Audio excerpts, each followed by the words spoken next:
Une autre manière de voir un thème, c'est quoi? Vous avez les planètes du conscient, vous avez les planètes de l'inconscient et vous avez les planètes du surconscient. Qu'est-ce qui va... C'est-à-dire les choses qui sont évidentes pour la personne, les choses qui la taraudent et qui sont des lieux un peu obscurs, et les choses qui sont des lieux d'aspiration, de lumière et de dépassement. C'est quoi les planètes du conscient dans un thème donné? Alors, c'est les planètes qui sont en première maison. Les planètes en première maison demandent toujours d'être intégrées, d'être apprivoisées dans la vie psychique de l'être. Et plus cette personne va intégrer les planètes en première maison, plus elle va avoir le sentiment de devenir elle-même et d'être dans une profonde liberté. Pour vous prendre un exemple, une femme qui a une lune en première maison, pas l'ascendant, c'est-à-dire pas valorisée dans l'hypersensibilité lunaire, l'imaginaire et le rêve lunaire, mais une femme qui a simplement une lune en première maison, mettons ascendant Capricorne, lune en Capricorne en maison 1, elle se dit, moi, avoir des enfants, je ne connais pas. Mais par contre, l'expérience de la maternité va la transformer profondément. Donc a priori, on ne sait pas comment on va... Bon, cette planète, on ne sait pas comment on va la métaboliser, mais quand on est dans les circonstances qui nous amènent à la vivre, ça nous fait beaucoup de bien. Donc apprendre à vivre les planètes qui sont en première maison. Donc ça, c'est les facteurs du conscient qui vont être intégrés dans le conscient. L'autre facteur du conscient, c'est Mercure, évidemment. La pensée, c'est un truc qui est conscient chez tout le monde. C'est le Soleil et c'est la Lune. Et c'est le maître de l'ascendant. Donc il y a 4 éléments qui vont nous parler de la conscience dans le thème. Le signe solaire, évidemment. Le maître de l'ascendant. Je ne vous refais pas tout ce qu'on a vu sur la différence entre soleil et ascendant, on a parlé longuement de ça. Les planètes en 1 et rajouter Mercure et la Lune. Donc tout ça, c'est du conscient. Vous allez avoir les planètes qui vont fonctionner dans l'inconscient, ben c'est les autres.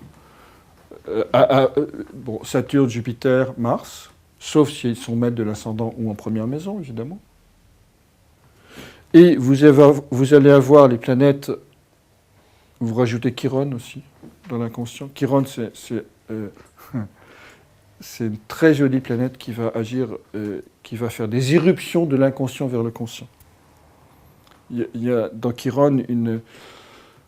Je discutais encore hier ou avant-hier avec quelqu'un qui a quand même réussi à me montrer son thème. Et il avait une conjonction Vénus-Taureau, conjonction Vénus-Chiron. Et il me disait, alors je lui dis, vous pouvez être peintre, il y a des dons pour le sens des matières, etc. Il disait, oui, je suis peintre. Enfin, mais en fait, des fois, la peinture arrive, je fais 3 toiles, je les donne dans une galerie, elles sont tout de suite vendues. Et en disant ça, il baissait la tête. Mais surtout, arrêtez de m'en parler, qu'il me disait. Il y a cette blessure liée à Vénus. Blessure de Chiron liée à Vénus.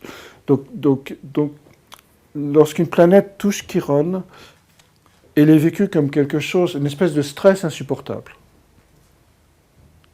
Je ne parle pas de Chiron à l'ascendant qui demande à intégrer, etc. Mais lorsqu'une planète... Donc Chiron, c'est le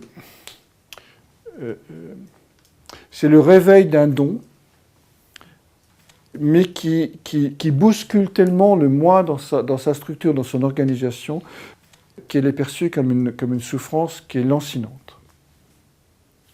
Donc, pour ne pas trop nous égarer et revenir à la structure, regardez les planètes du conscient, les planètes de l'inconscient et les planètes du surconscient, c'est-à-dire Uranus, Neptune, Pluton. En voyant que Pluton et que ces 3 planètes peuvent aussi être dans l'inconscient, s'ils sont en aspect aux planètes personnelles.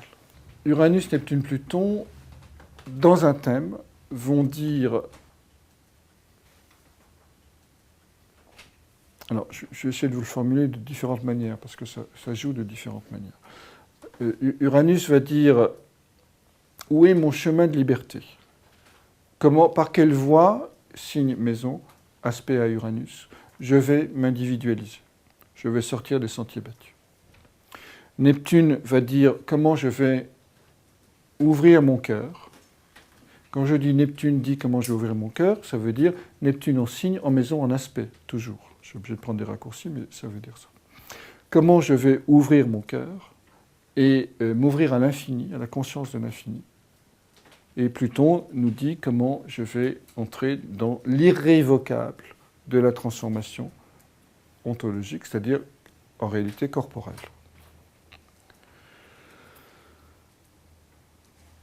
On va le dire autrement, Uranus c'est la pensée de Dieu, Neptune c'est l'amour de Dieu et Pluton c'est la volonté de Dieu. Donc c'est comment ces trois éléments de surconscient vont impacter le thème astrologique. Donc c'est pour ça que je disais tout à l'heure à Marie-Hélène que si vous êtes ascendant Poisson, donc Neptune n'est jamais vraiment une planète du conscient. Mais Neptune est en contact, vous êtes consciemment en contact avec Neptune. On peut pas, Neptune c'est pas une planète du moi, c'est pas possible. Par contre, c'est une planète qui va au contraire ouvrir, déstabiliser, obliger le moi à être dans l'allocentrisme, c'est-à-dire dans l'ouverture, dans la compassion, dans la confiance en l'univers, dans la bonté du monde, etc. Uranus va déstabiliser le moi si vous êtes déstabiliser vos certitudes si vous êtes ascendant Verseau, et Pluton va vous plonger dans le mythe de Faust si vous êtes ascendant Scorpion. Donc chacune de ces trois planètes va proposer un voyage au moi. Ce qu'on a identifié comme étant le mythe de Prométhée, le mythe de Protée avec Neptune et le mythe de Faust avec Pluton. Donc c'est à quel type de voyage les dieux, le surconscient, nous invitent si ces trois planètes sont connectées à des facteurs du moi. Mettre de l'ascendant en aspect au Soleil, en aspect à Mercure, etc. Ça va, ça? Donc si j'essaie de résumer le propos, quand vous avez un thème astrologique, gardez vraiment background les trois croix. Comment s'organisent les trois croix.